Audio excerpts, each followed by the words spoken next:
Demi nama Tuhan Yesus kami berdoa dan bersyukur. Amin. Shalom Bapak Ibu Saudara dikasih Tuhan. Ya, puji Tuhan, hari ini kita boleh kembali datang kepada Tuhan di dalam rumah Tuhan bersama untuk beribadah. Bapak Ibu Saudara yang dikasih Tuhan, saya mengajak kita membaca satu bagian firman Tuhan. Yang pertama terdapat di dalam Yesaya pasal 49. Kita baca ayat 14 sampai dengan ayat yang ke-16. Yesaya pasal 49 ayat 14 dan sampai dengan 16. Ya.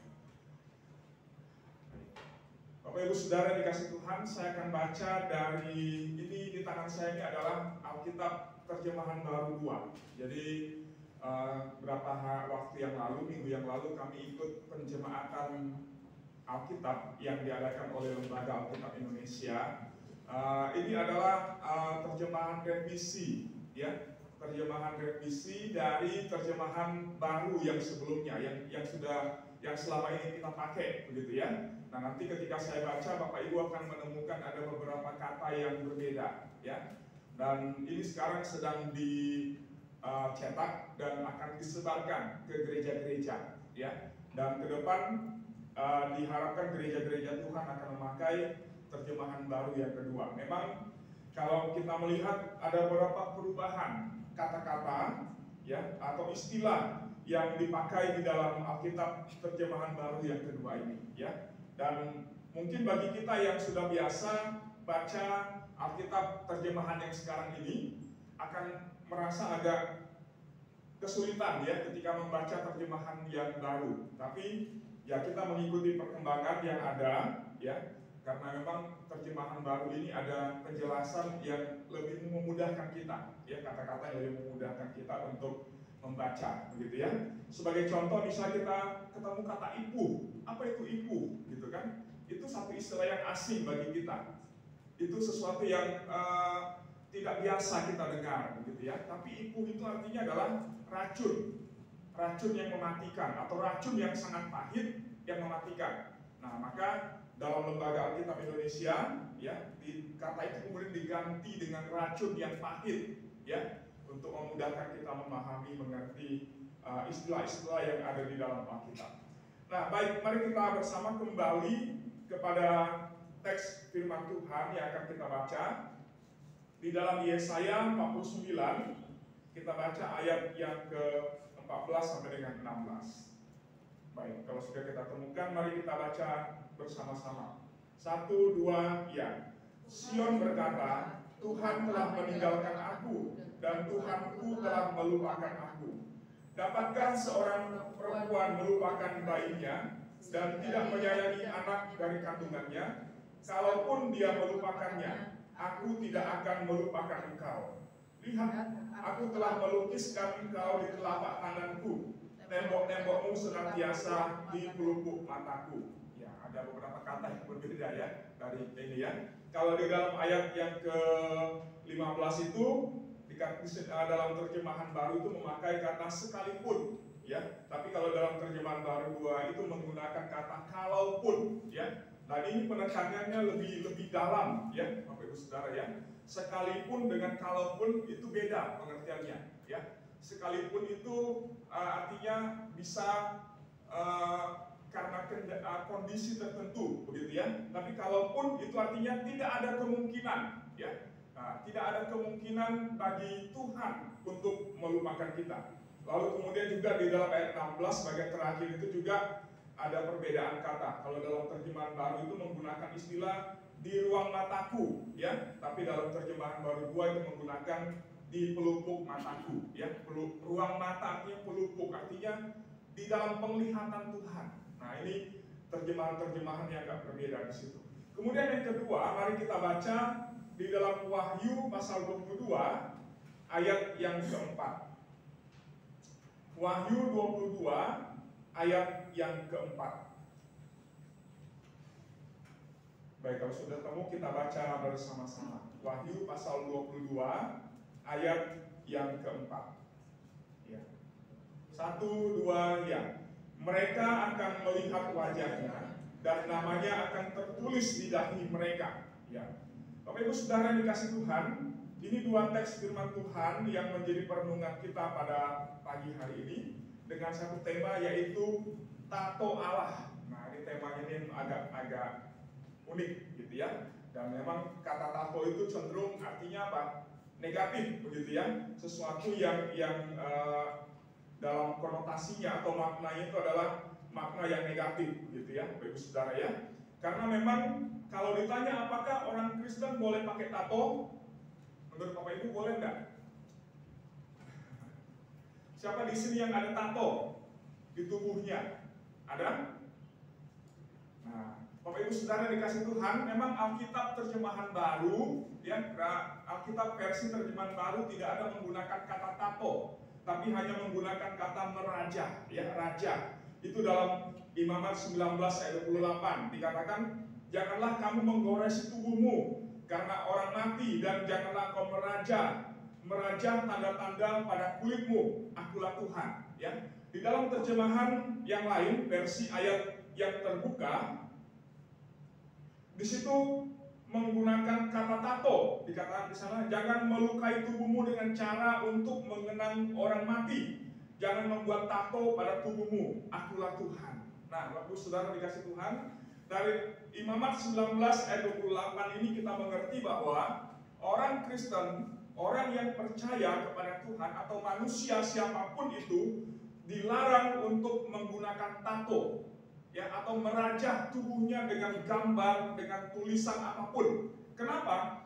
Karena tato itu pada masa itu digunakan untuk satu ritual, ya, penyembahan, satu ritual untuk sebagai satu bagian dalam ibadah yang dilakukan oleh orang-orang yang menyembah berhala pada waktu itu. Dan biasanya itu digunakan oleh pemimpin atau orang yang dianggap sebagai pemimpin agama, atau dalam tanda kutip dalam agama-agama suku itu disebut dengan dukun, begitu ya, yang ada tanda-tanda di tubuhnya sebagai satu petunjuk bahwa dia adalah pemimpin dalam ritual yang dilakukan dalam satu ibadah yang di luar Tuhan.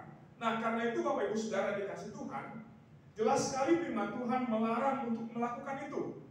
Ada dua hal yang dilarang dalam bagian firman Tuhan itu, jangan melukai tubuhmu. Kenapa? Karena biasa dalam ibadah penyembahan berhala, dalam ibadah yang dilakukan itu ada diikuti dengan cara menggores tubuh dengan benda-benda tajam, pisau atau apapun itu, sehingga mengeluarkan darah, dan kemudian orang itu akan kerasukan, ya, akan mengalami satu manifestasi, sehingga kemudian dia akan kerasukan dan mulai mengucapkan atau menyampaikan sesuatu pesan. Nah, maka Tuhan melarang tindakan seperti itu.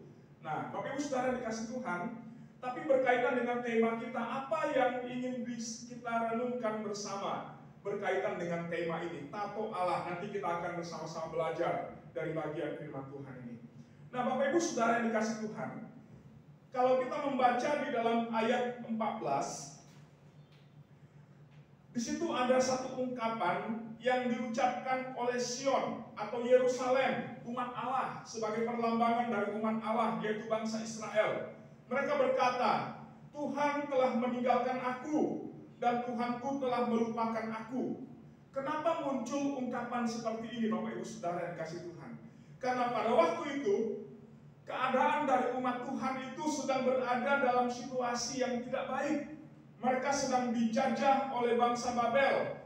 Mereka ditawan oleh bangsa Babel. Mereka dikalahkan oleh bangsa yang tidak percaya kepada Tuhan, bangsa yang menyembah kepada berhala, sehingga mereka diangkut ke dalam pembuangan. Dan keadaan mereka di dalam pembuangan itu bukan keadaan yang baik, karena kondisi mereka sangat menyedihkan di sana. Maka di dalam kondisi yang seperti itu, mereka kemudian berkata seorang kepada yang lain bahwa Tuhan telah meninggalkan mereka, bahwa Tuhan telah melupakan mereka dan membiarkan mereka dalam keadaan yang terpuruk pada waktu itu. Bapak Ibu Saudara yang dikasih Tuhan, gambaran yang diungkapkan dari apa yang diucapkan oleh bangsa Israel ini seringkali tanpa sadar kita ungkapkan di dalam hati kita atau di dalam ucapan yang kita ucapkan dari mulut kita. Ketika kita sedang berada di dalam satu keadaan yang sulit dalam hidup ini, kita berkata, kalau aku dalam keadaan yang terjepit saat ini, aku sedang dalam keadaan yang terpuruk pada saat ini, itu karena Tuhan tidak lagi memperhatikan aku. Karena Tuhan telah meninggalkan aku. Dia membiarkan aku dan dia tidak menopang aku dan dia tidak menolong aku di dalam keadaanku yang sekarang ini. Bapak Ibu Saudara dikasih Tuhan, ketika kita merenungkan bagian ini, sebenarnya kalau kita bertanya, kenapa Tuhan meninggalkan umatnya? Kenapa Tuhan sepertinya membiarkan mereka dalam keadaan yang jatuh, yang terpuruk, dalam keadaan yang memalukan pada waktu itu? Jawabannya sebenarnya adalah karena mereka sudah berdosa kepada Tuhan, dan mereka sudah berpaling dari Tuhan dan menyembah kepada berhala. Mereka tidak mengikut Tuhan dengan setia dalam hidup mereka. Mereka lebih mencari pertolongan kepada berhala-berhala dan melupakan Tuhan Allah mereka yang telah menegakkan mereka sebagai bangsa, sebagai umat pilihannya. Dan sesungguhnya dalam keadaan yang seperti itu, Tuhan selalu mengingat mereka bahwa Tuhan tidak pernah melupakan umatnya. Sekalipun mereka berdosa, sekalipun mereka telah meninggalkan Tuhan, sekalipun mereka telah berpaling dari Tuhan kepada berhala, Tuhan tidak pernah meninggalkan mereka dan tidak pernah melupakan mereka. Bahkan berulang kali melalui para nabi, Tuhan mengajak umat itu untuk kembali kepada Tuhan. Bapak Ibu Saudara dikasih Tuhan, kalau kita baca di dalam kitab Yeremia, berulang kali melalui Nabi Yeremia Tuhan mengajak umat itu untuk kembali kepadanya. Kembalilah hai engkau anak-anakku, kembalilah engkau hai bangsa yang murtad, kembalilah engkau hai orang-orang yang ditinggalkan. Berulang kali Tuhan mengajak umat itu untuk kembali. Karena apa? Karena itu adalah solusi, jalan keluar yang Tuhan berikan bagi mereka supaya kehidupan mereka yang berdosa dipulihkan oleh Tuhan. Tapi persoalannya adalah mereka tidak mau mendengar perkataan Tuhan. Mereka lebih senang dalam keadaan mereka dan dalam dosa mereka. Bahkan mungkin di dalam hati mereka ada satu hal yang mereka yakini bahwa mereka sudah berdosa dan Tuhan tidak akan mungkin mengampuni mereka. Bapak Ibu Saudara yang dikasih Tuhan, Allah itu adalah Allah yang penuh dengan kasih sayang kepada umat-umatnya, kepada anak-anaknya.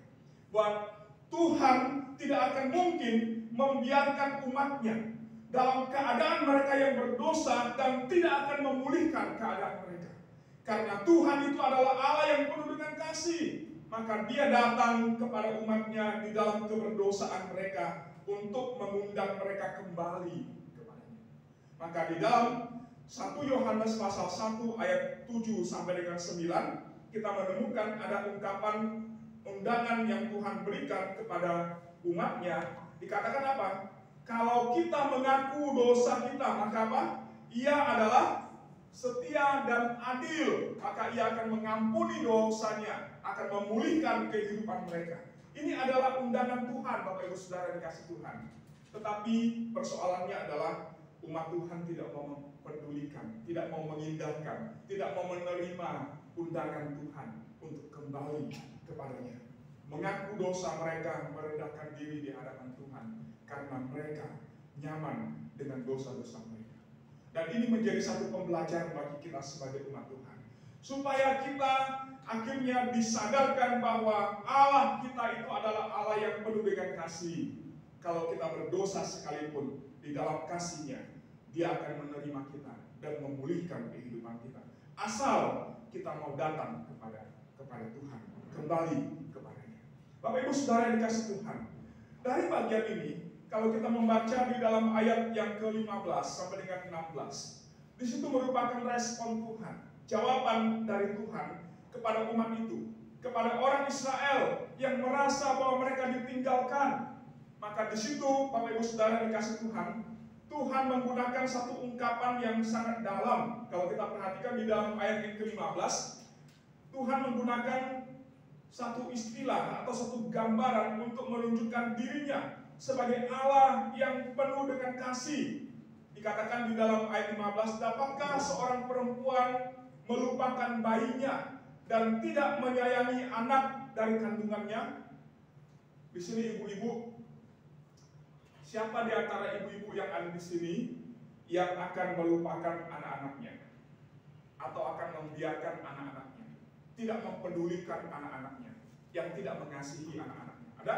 Bapak Ibu Saudara, ibu-ibu ada di sini yang seperti itu? Tidak ada. Kenapa? Karena seorang ibu, seorang mama pasti akan mengasihi anaknya. Bagaimanapun keadaan dari anak itu, senakal apapun dia, ya, sekeras kepala apapun anak itu, seorang mama, seorang ibu tidak akan pernah membenci atau bahkan kemudian meninggalkan anaknya dan tidak mau mengasihi lagi. Karena kasih seorang ibu itu adalah kasih yang besar. Maka ada satu pepatah mengatakan apa? Kasih ibu sepanjang zaman. Artinya apa? Tidak ada batasnya. Selama masih ada jalan, itulah kasih ibu. Tapi walaupun seperti itu, dalam kondisi dunia sekarang ini kita melihat ada ibu-ibu yang tidak sayang kepada anaknya. Ada ibu-ibu yang membuang anaknya. Kita menemukan banyak sekali berita yang menunjukkan bahwa apa? Ada bayi yang dibuang di tempat sampah. Ada bayi yang dibuang ke sungai. Ada bayi yang diperlakukan dengan tidak wajar. Tapi Tuhan katakan, sekalipun atau kalaupun ada seorang ibu yang seperti itu, maka Tuhan katakan, aku tidak akan pernah melupakan kamu, kata Tuhan. Aku tidak akan pernah meninggalkan kamu, kata Tuhan. Karena apa? Karena kasih seorang ibu ada batasnya.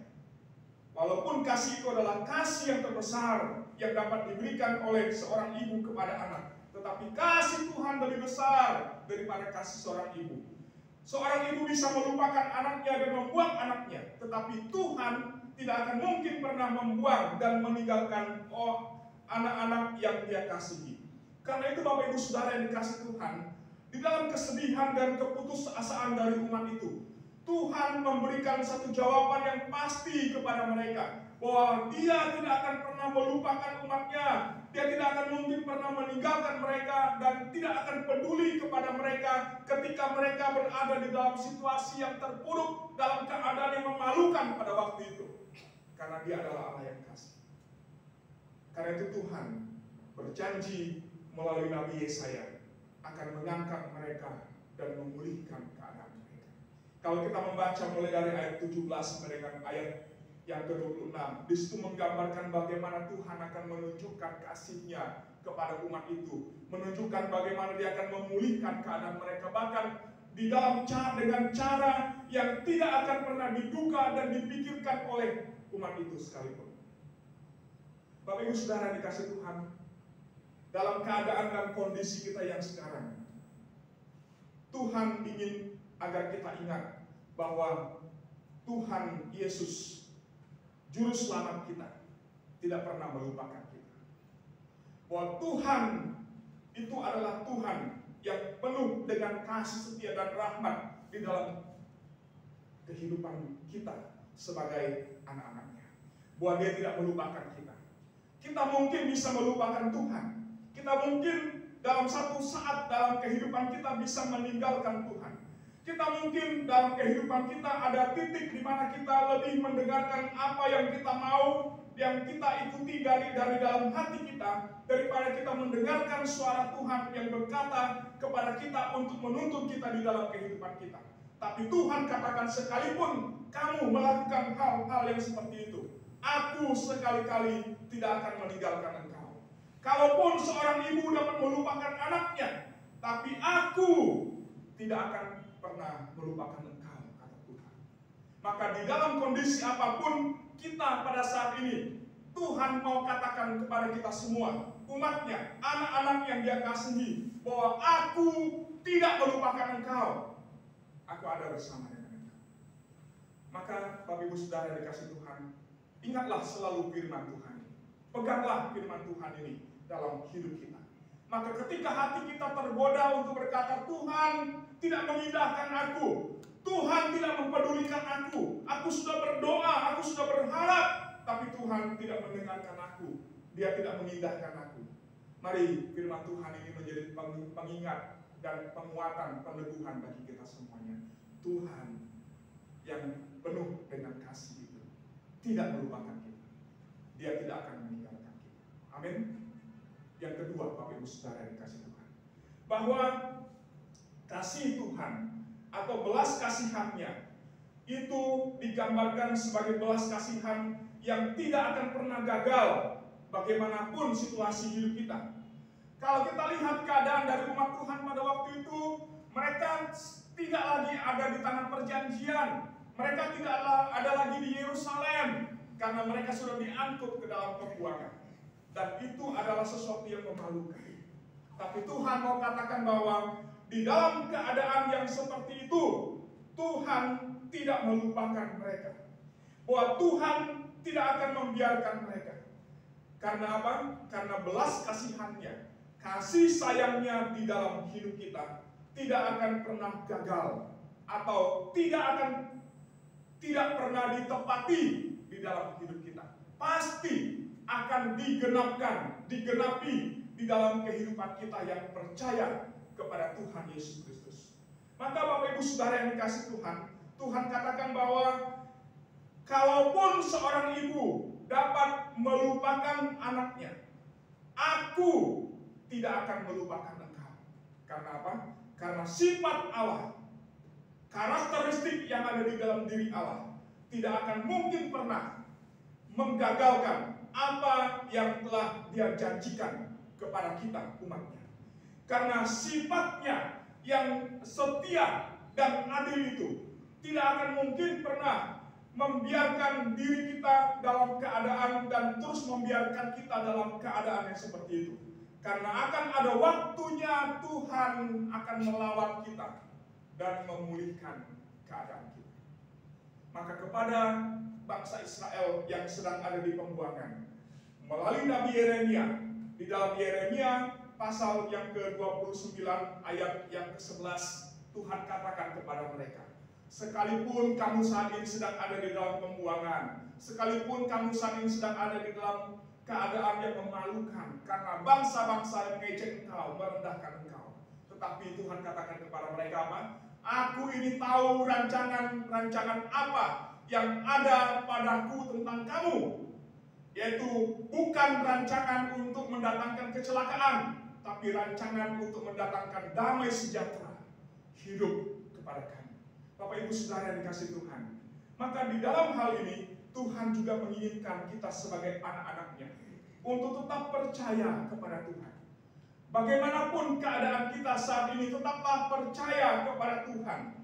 Seperti apapun kondisi hidupmu saat ini, tetaplah berkata kepada Tuhan, Tuhan, aku percaya kepadamu, dan aku akan dengan setia menantikan engkau menggenapkan janjimu dalam hidupku. Karena janjimu adalah ya dan amin, pasti akan terjadi, dan tidak akan pernah Tuhan tidak menggerakkan apa yang sudah dijanjikannya dalam hidupmu dan saya. Maka Bapak Ibu Saudara yang dikasihi Tuhan, ketika di dalam hatimu pada saat ini ada keraguan, kebimbangan kepada Tuhan, ada bagian-bagian tertentu dari hidupmu yang kau lihat mungkin membuat engkau kemudian ragu kepada Tuhan, hari ini firman Tuhan mengatakan kepada kita semuanya, jangan takut, tetapi tetaplah percaya, setialah dan bertekunlah di dalam menantikan waktunya Tuhan bagi kita. Karena Tuhan bekerja sekali lagi dengan caranya. Tuhan bekerja dengan caranya, dan Dia akan menggenapkannya bagi kita semua sesuai dengan apa yang kita doakan dan kita perlukan di dalam waktunya. Maka sabarlah menantikan waktunya Tuhan menggenapkan janjinya di dalam hidup kita. Tekunlah untuk tetap percaya kepada Tuhan di dalam menantikan janji Tuhan digenapkan di dalam kehidupan kita. Karena firman Tuhan berkata, kamu akan melihat pekerjaan Allah yang besar dalam hidupmu kalau engkau tidak menjadi lemah. Artinya apa? Kita akan melihat karya Allah digenapkan di dalam kehidupan kita kalau kita tidak menjadi lemah. Kenapa Tuhan katakan seperti itu? Karena sifat manusia adalah sifat yang mudah lemah, mudah menyerah kepada keadaan yang ada. Tuhan tahu itu. Tuhan mengerti keadaan kita yang seperti itu, maka Dia berkata, memperingatkan kita, tetaplah percaya karena kamu akan melihat pekerjaan Allah yang besar kalau kamu tidak menjadi lemah. Bapak Ibu Saudara dikasihi Tuhan, hal-hal apa yang sedang melemahkan hatimu dan saya hari-hari ini? Keadaan dan kondisi apa yang sedang menggentarkan hatimu dan saya hari-hari ini? Situasi dan kondisi yang seperti apa yang sedang membuat kau bertanya atau mungkin mempertanyakan Tuhan dalam hidupmu?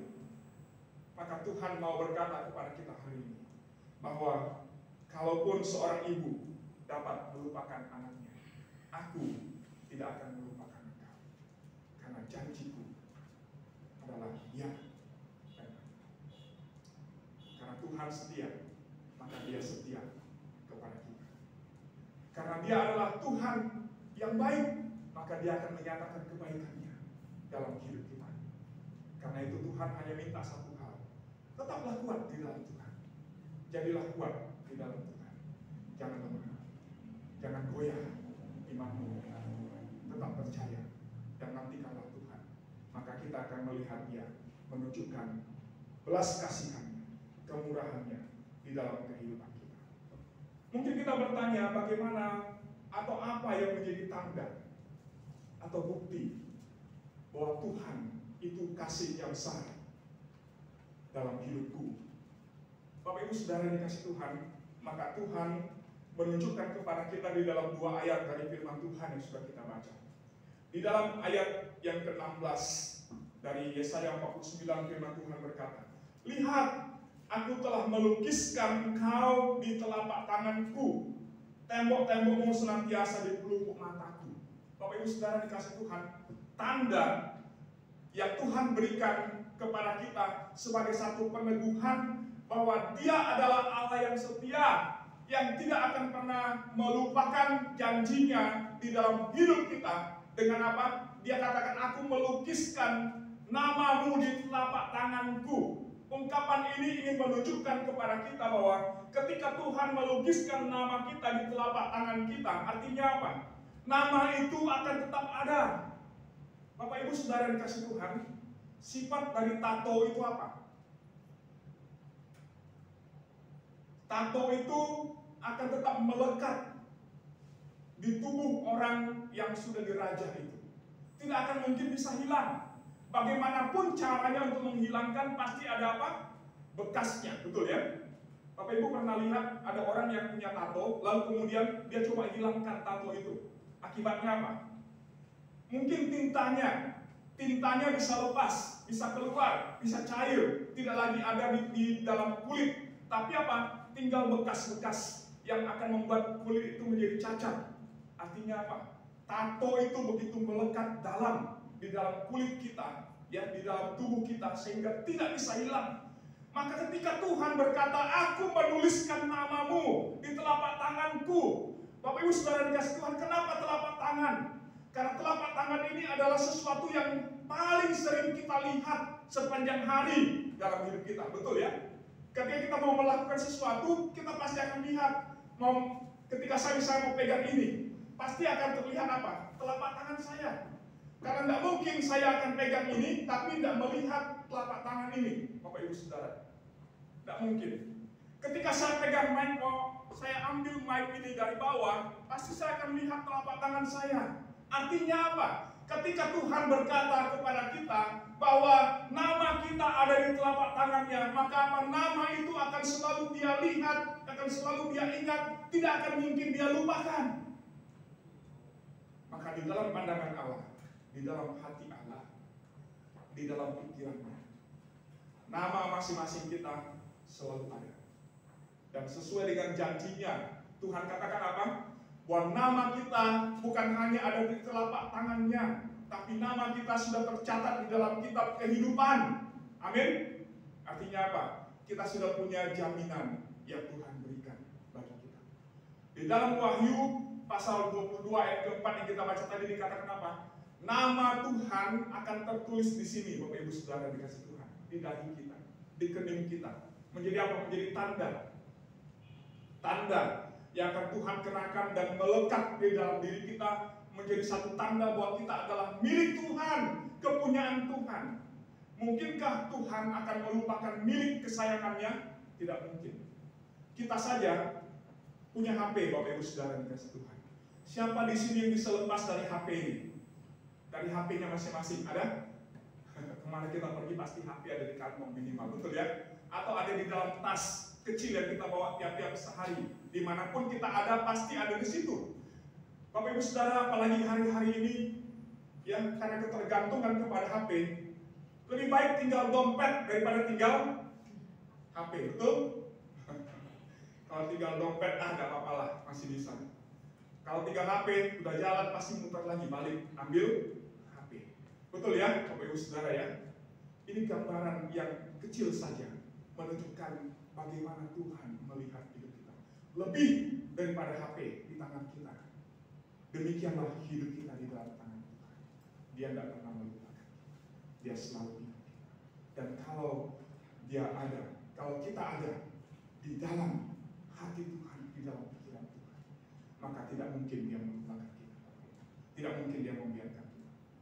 Maka dari bagian ini kembali firman Tuhan mengatakan kepada kita, ingatlah, percayalah, tetaplah kuat di dalam Tuhan. Apapun yang kita alami sekarang, yakinlah bahwa Tuhan mengingat kita, Dia melihat kita, Dia memperhatikan hidup kita, dan ada waktunya Dia akan menopang kita, menolong kita di dalam keadaan kita. Karena itu percayalah kepada-Nya dengan tidak ragu dan serahkanlah hidup kita kepada-Nya. Hari ini kita akan masuk dalam meja perjamuan Tuhan. Bapak Ibu Saudara, meja yang ada di depan kita melambangkan kasih Tuhan bagi kita. Kasih Yesus yang sudah mati untuk kita. Karena itulah tanda kasih yang terbesar yang diberikan Allah kepada kita. Maka ketika teman kita memandang salib, kita ingat kepada Yesus yang adalah tanda dari kasih Allah yang diberikan kepada kita. Bahwa Dia mengasihi kita bukan dengan kasih yang biasa-biasa, bukan dengan kasih dengan yang ditunjukkan dengan barang-barang yang fana, tapi Dia mengasihi kita dengan memberikan darah anaknya sendiri sebagai tanda kasih yang besar itu dalam kehidupan kita. Karena itu mari kita akan masuk dalam meja perjamuan Tuhan dengan mengingat akan kasih Tuhan dan terus percaya kepada-Nya bahwa Dia adalah Allah kita, Bapa kita yang mengasihi kita, yang tidak akan pernah melupakan kita. Dia selalu ingat dan Dia selalu memegang kehidupan kita bersama. Bersyukur untuk firman Tuhan. Mari kita bersama tundukkan kepala di hadapan Tuhan. Bapak Ibu Saudara dikasih Tuhan, saya mengajak kita bersama hari ini, saat ini, berdoa masing-masing di hadapan Tuhan. Mungkin ada sesuatu yang mau kita sampaikan kepada Tuhan. Maka datanglah kepada-Nya di dalam rumahnya yang kudus ini, dan berdoalah kepada Tuhan, katakanlah kepada Tuhan. Ketika hatimu mungkin sedang diragukan atau membuat engkau